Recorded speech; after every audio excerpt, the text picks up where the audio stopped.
तुमचं म्हणणं काय? म्हणजे गेल्या 17 वर्षात तुम्ही म्हणताय कॉन्ट्रॅक्टरना कॉन्ट्रॅक्ट्स मिळत आहेत, पैसे उधळले जात आहेत. तुम्ही उधळपट्टी हा शब्द वापरला, तुम्ही भ्रष्टाचार हा शब्द वापरला नाही.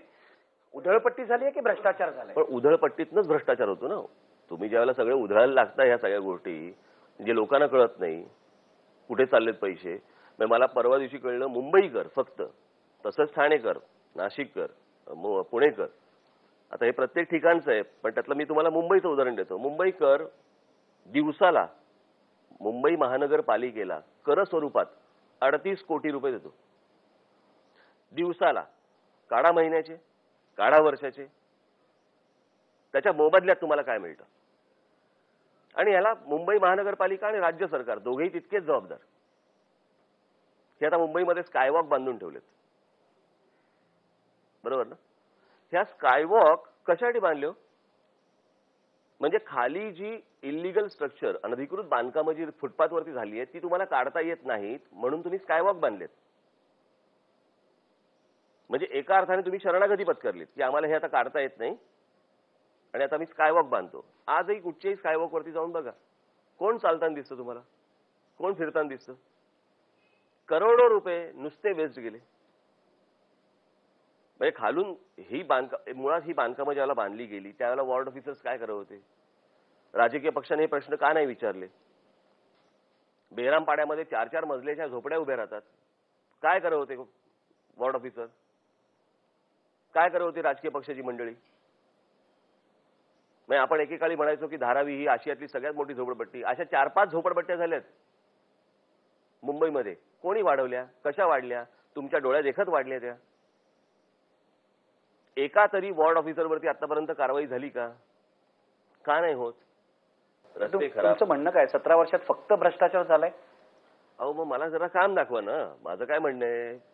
ते तर होर्डिंग लावतायत, करून दाखवलं, करून दाखवलं. म्हणून मी तेच सांगतो ना की ते आता होर्डिंग लावतायत. तेच काम कुठचं काम? छोटे आयलंड, ते काहीतरी पाईपलाईन, ब्रिटिशांनी दिलेल्या पाईपलाईन बदलल्या आता. म्हणजे एक काम घेतलंय हातात, दरवर्षी एक काम हातामध्ये घेतलंय आणि ते पूर्ण केलंय. असं काही घडतं का?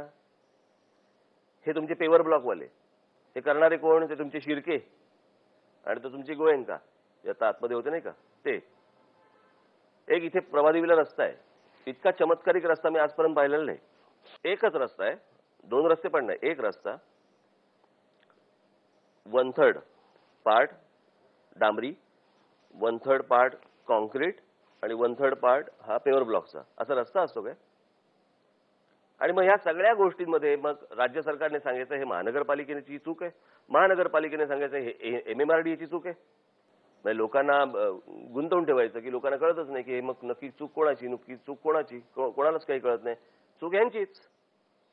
MMRDAचं जे पॅनल आहे, बरोबर आहे, त्याच्यावरती त्याचे अध्यक्ष कोण आहे? सन्माननीय मुख्यमंत्री. नंतर कोण येतं? मला असं वाटतं ते 1, 2, 3 अशी जर समजा नावं काढली तर 3ऱ्या किंवा 4थ्या क्रमांकावरती मुंबईच्या महापौर आहेत. त्याच्यानंतर मुंबई महानगरपालिकेतल्या स्टँडिंग कमिटीचे चेअरमन आहेत. आता याच्यानंतर तुम्ही सांगता की नाही MMRDAची चूक आहे, MMRDA वाले किंवा राज्य सरकार सांगतात की महानगरपालिकेची चूक आहे. तुम्ही एका पॅनलवरती आहात सगळेजण. एकदा तरी बैठक लावलीत तुम्ही? एकदा तरी ह्या गोष्टींचा विचार केलात की मुंबई शहराची गरज काय, ठाणे शहराची गरज काय, पुणे शहराची गरज काय, नाशिकची गरज काय? एकदा तरी विचार केलात? कोणी जेव्हा अगोदरचे मुख्यमंत्री किंवा महानगरपालिका अशी मिळून एक बैठक झाली आहे अशी आठवते आपल्याला? तुमचं कुरण तुम्ही खा, आमचं कुरण आम्ही खातो. मग दरवर्षी मी ऐकतोय जिजामाता उद्यानाचं सुशोभीकरण होणार. गेली 15-20 वर्ष ऐकतोय. म्हणजे आता मी गुजरातला जेव्हा जाऊन आलो त्यांनी अनेक ठिकाणी, आज अहमदाबादला, सुरतला अनेक ठिकाणी त्यांनी PPP प्रोजेक्ट्स केलेत, पब्लिक प्रायव्हेट पार्टनरशिप. म्हणजे महानगरपालिका येते, त्याच्यामध्ये काही प्रायव्हेट लोक येतात आणि त्याच्यामधनं ही गोष्ट घडते. म्हणजे ज्याच्यातनं महानगरपालिका जागेवरचा अधिकार काढत नाही, महानगरपालिकेला त्याचा रेव्हेन्यू मिळतो. इथे आणि लँड देऊन टाकल्या. हे इथलं कुठचं ते 7 हिल्स हॉस्पिटल देऊन टाकलं. बरं, त्याच्यामध्ये ज्याच्यासाठी म्हणून जो पर्पज होता त्या हॉस्पिटलसाठी, तो पर्पज वगळण्यात आला याच महानगरपालिकेत. तो गाळला गेला आणि हॉस्पिटल देण्यात आलं.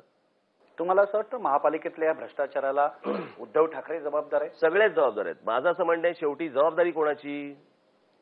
उद्या जर समजा माझ्या हातामध्ये सत्ता दिल्यानंतर जर समजा माझे लोक वेडेवाकडे वागले, जबाबदारी कोणाची? माझी. म्हणजे 17 वर्षात तुम्ही जो म्हणताय भ्रष्टाचार झालेला आहे त्याची जबाबदारी उद्धव ठाकरेंची. अर्थातच. म्हणजे ज्या वेळेला राज्य सरकारमध्ये काही गोष्टी घडतात त्यावेळेला तुम्ही प्रश्न कोणाला विचारता? मुख्यमंत्र्याला ना, उपमुख्यमंत्र्याला ना.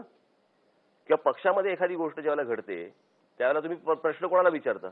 पक्षाध्यक्षाला ना. बरं, इतकं सुंदर, चांगल्या, व्यवस्थित, नीट गोष्टी करता येतात. म्हणजे इन्फ्रास्ट्रक्चर मध्ये काम करणाऱ्या अशा अनेक उत्तम कंपन्या आहेत, त्यांना हे का नाही सांगत तुम्ही करायला? म्हणजे L&T पासून अशा अनेक कंपन्या आहेत, का त्यांच्यापर्यंत का नाही टेंडर्स जातो? का नाही जात? कारण द्यायचीच नाहीयेत. कारण त्यांनी चांगलं काम करून ठेवलं तर कंत्राटदारांना परत कामं कुठून मिळणार? हे काय आहे, हे अख्खं जे चक्र आहे ना, हे कामं काढायची, मग या कंत्राटदारांना द्यायची. बरं, ते कंत्राटदार सगळे जण आहेत ते राजस्थानातले, एकाच गावातले आहेत, तेच फिरवणार. आतून टेंडर कसं बनणार हे तेच ठरवणार. या राजकीय पक्षांचे टक्के पाठवून देणार आहे ना, रस्ते करायचे, कुचकामी करायचे, खराब होणार, खराब झाले की ते परत नीट करायचे, कॉन्ट्रॅक्ट घ्यायचं, त्याचं नवीन टेंडर. ते झालं की परत मग रस्ता अजून खराब झाला पावसाळ्यामध्ये, मग अजून नवीन टेंडर काढायचं आणि परत रस्त्यांची नवीन कामं करायची. असं दरवर्षी चालू आहे, दरवर्षी. हे इथेच नव्हे, हे सगळीकडे चालू आहे, प्रत्येक शहरात. म्हणजे एकही गोष्ट धड. बरं, काय ह्याच्यातनं आनंद काय मिळतो? ही विकृती आहे हो. यातनं आनंद काय मिळतो? म्हणजे कमवून कमवून कमवून कमवून पैसे कमवून करणार काय आहात तुम्ही? शेवटी तुम्हाला म्हणजे तुम्हालाच होर्डिंग लावायला लागतात की आम्ही करून दाखवलं. लोक सांगतच नाहीयेत. एखादं शहर ज्याला बसतं त्याला त्या शहरामध्ये किती टक्के रस्ते असले पाहिजेत तर ते शहर सुरळीत चालू शकतं? तर साधारणपणे 15 ते 17% हे रस्ते असले पाहिजेत. पुणे शहरामध्ये किती टक्के रस्ते आहेत? 6%. शहर कोलॅप्स होईल ना तर काय होईल? याच्यावरती कधी कॉमन बैठक झाली आहे? बाबा, आपण या शहरांचा विचार केला पाहिजे. ही शहरं नाही तर हाताबाहेर जातील, गेलेलीच आहेत. वेडी वाकडी कुठेही वाढतायत, कोणी या शहरांमध्ये येतंय, कोणी कुठेही राहतंय, काहीही करतंय.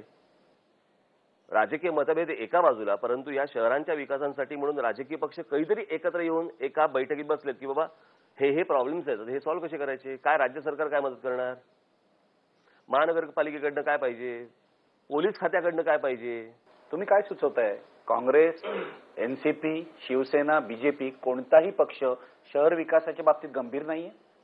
दिसतोय का? म्हणजे माझं काहीच म्हणणं नाहीये. कारण मुंबईत शिवसेना भाजप सत्तेत आहे, पुण्यामध्ये राष्ट्रवादी सत्तेमध्ये आहे, पुन्हा नाशिकला शिवसेना सत्तेमध्ये. मी तेच म्हणतोय की ज्या प्रकारे या शहरांची हालत होत चाललेली आहे, बरोबर आहे, याच्यात तुम्हाला असं वाटतंय का की याच्यामध्ये हे सगळे गंभीर आहेत या विषयामध्ये, किंवा यांच्यामध्ये कुठच्या प्रकारचं कोऑर्डिनेशन आहे, असं काही दिसतंय का?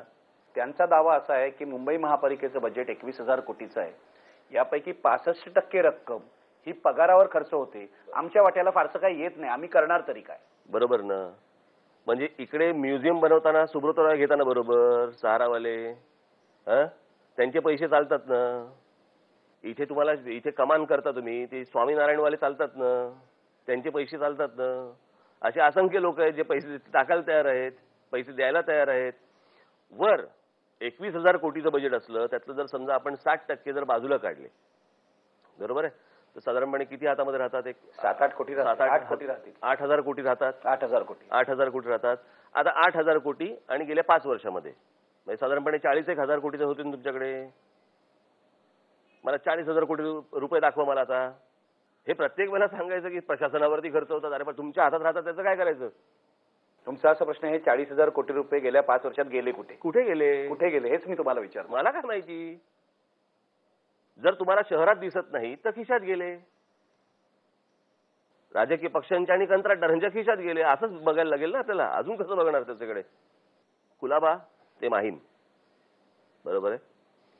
ही इथपर्यंतची मुंबई ही ब्रिटिशांनी केलेली आहे. त्याचं अख्खं प्लॅनिंग, शिवाजी पार्क मैदान, आझाद मैदान, फाय गार्डन सारखा एरिया, एक हॉस्पिटलचा हब ज्याला आपण म्हणू, KEMBM हा जो सगळा झाला, ओवल मैदान, किंवा अशी सगळी मैदानं, किंवा या संपूर्ण नायगाव, लालबाग, परळ, दादर, या सगळ्या प्रभादेवी, या सगळ्या भागामध्ये अगदी गिरगावपर्यंत जी अनेक मैदानं दिसतात, ही त्यावेळेला त्यांनी काढून ठेवलेली मैदान आहेत, बाजूला करून ठेवलेली.